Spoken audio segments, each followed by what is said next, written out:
गोजोननाय थाबाय मानबावगिरि गाहाय आलासि सारनिसिम। बसुमतारी बिथाङा ससियेल साइन्सआव 85 लेटार मार्क मोननो हादों।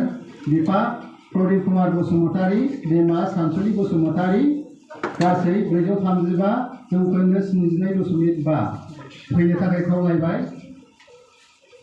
मानगोनां सारखौ खेबसेबाव बिलाइ हरनो थाखाय आं बे समाव खावलायबावबाय।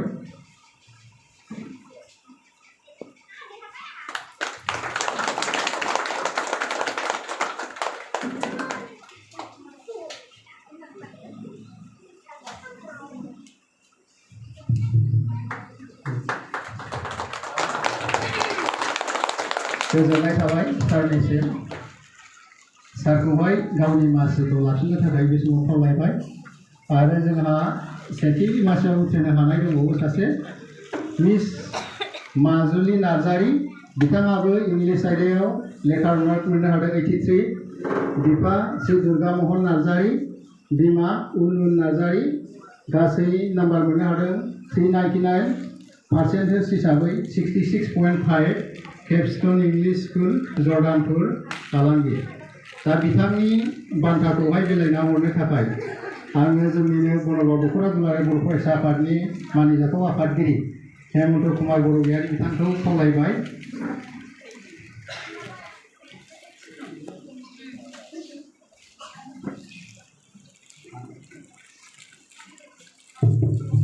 आखाइ खबनानै बरायनो थाखाय खावलायदों।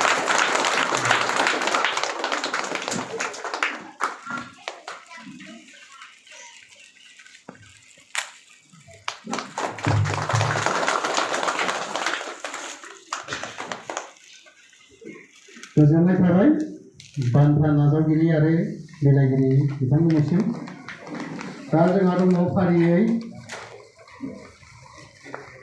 बनरगाव दख'रा खावलायबाय।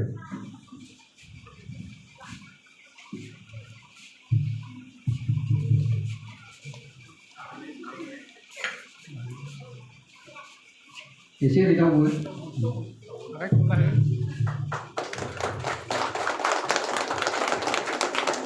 गोजोननाय थाबाय।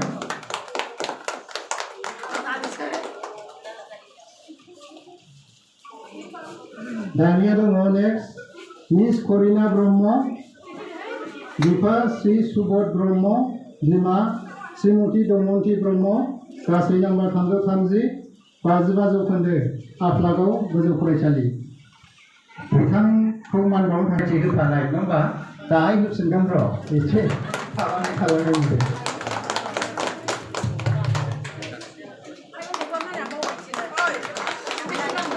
गोजोननाय थाबाय। दानिया दङ जोंहा श्री कमल ब्रह्म, फादार मुस्रि जांगिला ब्रह्म, बिमा मुस्रिमा दिंखुल ब्रह्म, गासै नाम्बार 330, 51.00 जौखोन्दो आफलागाव गोजौ।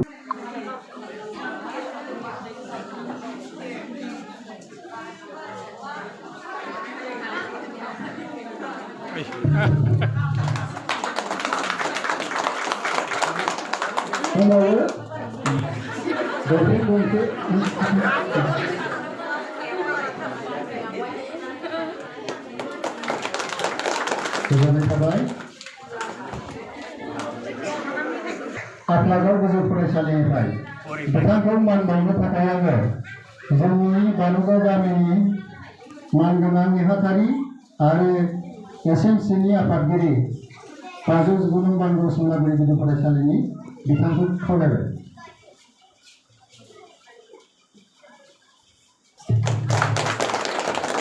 गोजोननाय थाबाय।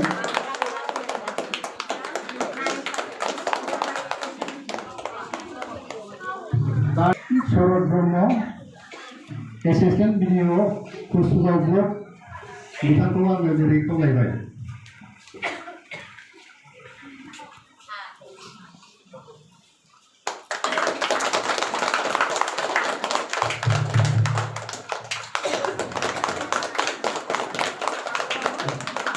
गोजोननाय थाबाय।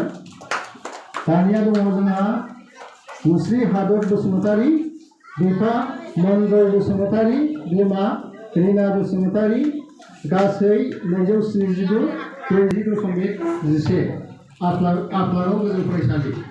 दा बिथांखौहाय आङो मान बावनो थाखाय जोंनिनो गामिनि बिथागिरि अमिय कुमार बसुमतारी बिथांखौ खावलायबाय।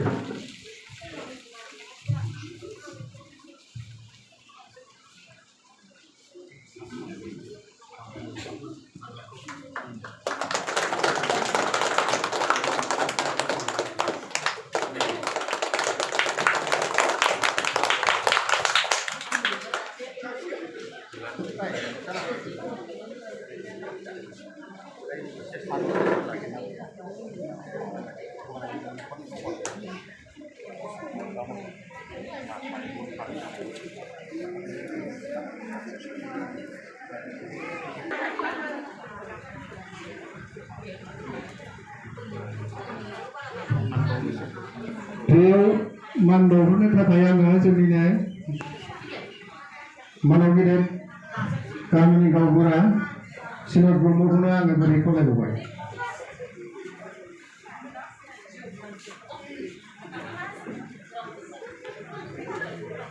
दे हरदो। आर'नाइया बोरै? आर'नाइया हरफादो। दंखायो।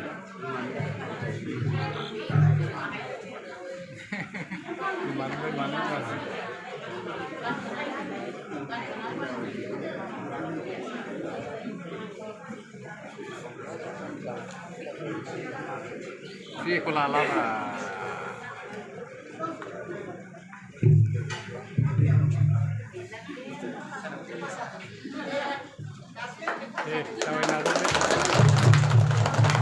गोजोननाय थाबाय।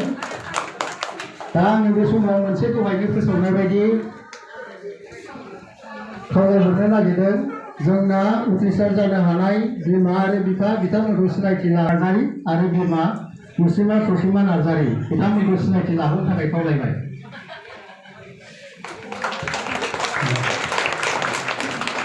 गोजोननाय थाबाय।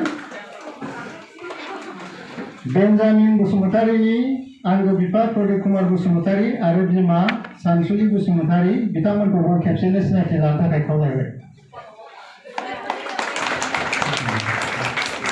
गोजोननाय थाबाय। माजुलि नार्जारिनि आंगो बिफा दुर्गामोहन नार्जारि आरो आंगो बिमा उर्मि नार्जारि बिथांमोनखौबो सिनायथि लानो थाखाय खावलायबाय। गोजोननाय थाबाय।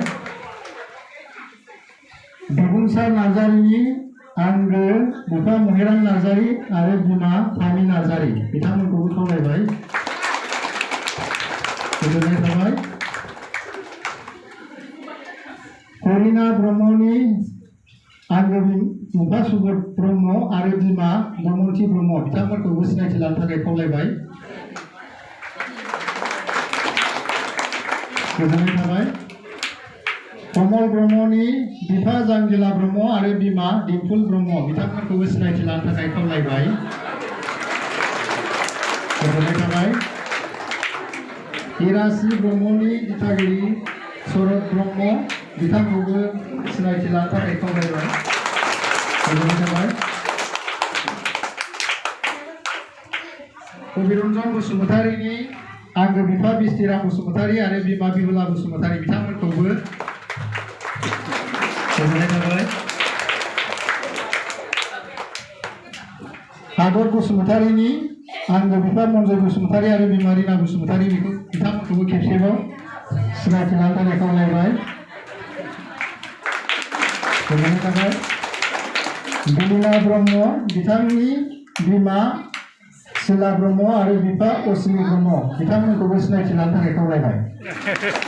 गोजोननाय थाबाय।